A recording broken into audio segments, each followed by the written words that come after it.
স্ত্রী আফরা ইবনাত খান ইকরাকে আত্মহত্যায় প্ররোচনার অভিযোগে করা মামলায় ছোট পর্দার জনপ্রিয় অভিনেতা জাহের আলভীকে কারাগারে পাঠানোর নির্দেশ দিয়েছেন আদালত।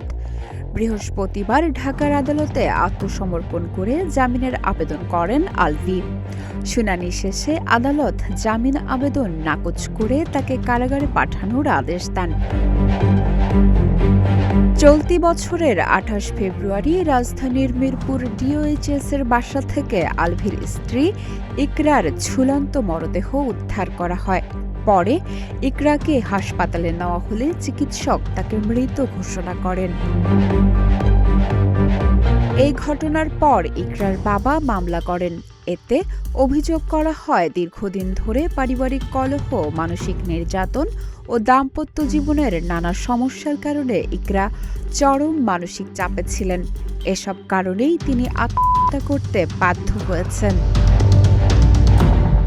মামলায় আলভী ও তার মা নাসরিন সুলতানা শিউলিকে আসামি করা হয়। আদালতে আত্মসমর্পণের পর আলভীর পক্ষে জামিন আবেদন করা হলেও বিচারক তা গ্রহণ করেননি। তাকে পাঠানো হয়েছে কারাগারে।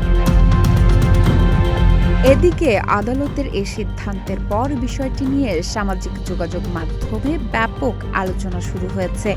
শোবিজ অঙ্গনেও বিষয়টি নিয়ে চলছে নানা আলোচনা ও প্রতিক্রিয়া। মামলাটি বিচারাধীন। এ মামলায় পরবর্তী আইনি প্রক্রিয়ায় কী ঘটে সেদিকেই তাকিয়ে রয়েছে ইকরার পরিবার, বন্ধু-বান্ধব সহ দেশের অনেক মানুষ। ডেস্ক রিপোর্ট, প্রতিদিনের বাংলাদেশ।